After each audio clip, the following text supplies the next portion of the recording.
The Psychology of Climate Change Deniers by Professor Nigel MacLennan. When there is irrefutable evidence of serious and rapid climate change, why do we still have climate change deniers? What is their psychology? Are they irrational? For most, probably not. In fact, in their minds, they have good reason to deny that climate change is something that they should act on. Credibility. Have climate change deniers been lied to before by their governments and institutions? Yes, frequently. In the recent past, they were told that diesel was better for the environment, and that was false. They were deliberately misled and deceived on diesel pollution figures by large corporations with the emissions software scandals. Climate change deniers have many good reasons not to trust what they are told. They are aware that politics is the art of deniable deceit, have seen that politicians only lie when their lips move, and know that a diplomat is someone who goes abroad to lie for their country, to quote just some of the well-used phrases that have endured because of their self-evident truth. Some people don't believe a word that comes out of any large organization. They are certain they are being lied to. They just don't know which parts of what they are hearing are the lies. Accordingly, they distrust everything. Whose fault is it that the climate change deniers don't believe institutions? Frankly, the tale of the child who cried wolf comes to mind.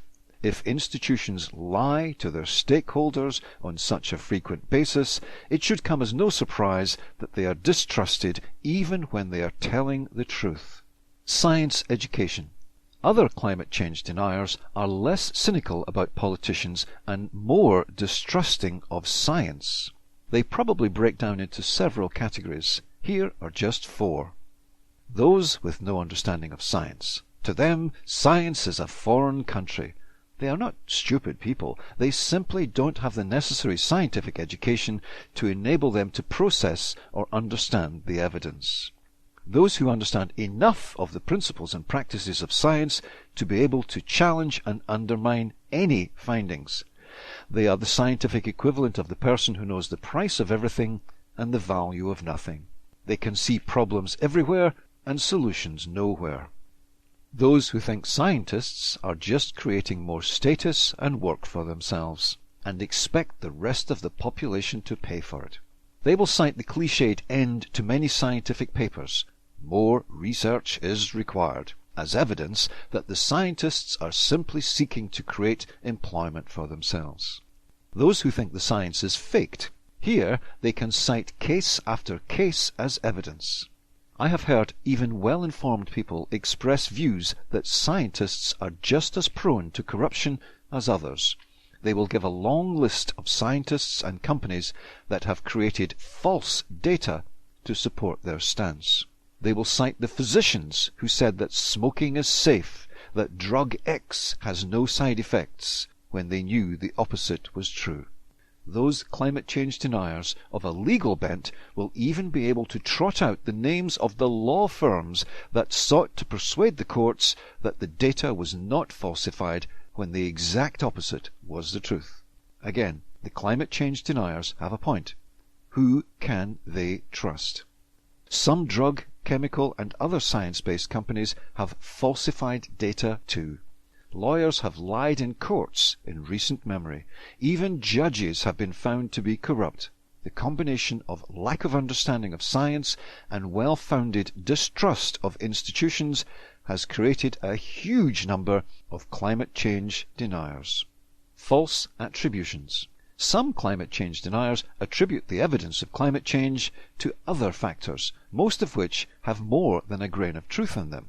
For example, the natural cycles of the sun, the expansion of the sun, the greenhouse Earth ice age cycle, those and other theories have been explored by the world's scientific community.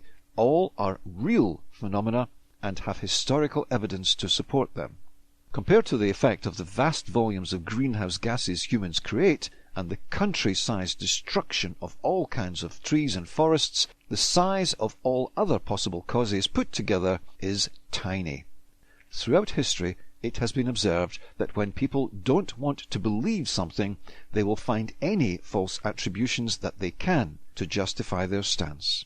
Personal interest. Some climate change deniers are coming from a place of personal interest. Because the changes they are being asked to make, or fear they will be asked to make, are going to have a negative impact on their lives, they are motivated to deny the need for change. As with most climate change denier categories, this is not irrational. It is how most humans behave when they have unwelcome life changes imposed on them. The first two stages of the grief cycle are denial and anger. Climate change deniers are exhibiting what we all do when faced with grief or change when it feels imposed upon us. Being in denial does not make it wise to rearrange the chairs on the deck of the sinking Titanic, global warming. It merely explains the behavior. Risky shift. When people gather together in groups, they will take much riskier and less moral or ethical decisions than they would do as individuals. That accounts for many organizations committing fraud in plain sight and then claiming that something else is happening. Climate change deniers, when they gather together, are prepared to risk being wrong in ways that they might not if they were thinking on their own. In a group, their views are supported, reinforced and amplified by the processes of social facilitation. So powerful are these dysfunctional dynamics that they have been studied worldwide under the heading groupthink. When a collection of people are captured by groupthink, they reinterpret the glaringly contradictory facts to suit the group norms. They can convince themselves that day is night. Climate change deniers may be caught up in their own groupthink bubble. It certainly seems that way if you look at social media. If bubble-bound, they will be likely to claim that the climate change activists are the ones who are in a groupthink bubble. Indeed, such claims have already been made. What is the solution? Frankly, it is the same solution as is always required to help people in change denial. Listening, compassion, engagement, education, incentives, and integrity. If we are to encourage the climate change deniers to help themselves and all future generations, we must understand why they are in denial and help them to help us all. Some will not be persuaded.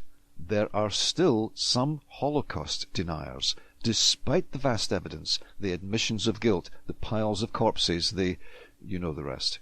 We can't persuade the extremists, or all climate change deniers. We just have to persuade the moderate majority. We can only do that if we understand the psychology of climate change deniers.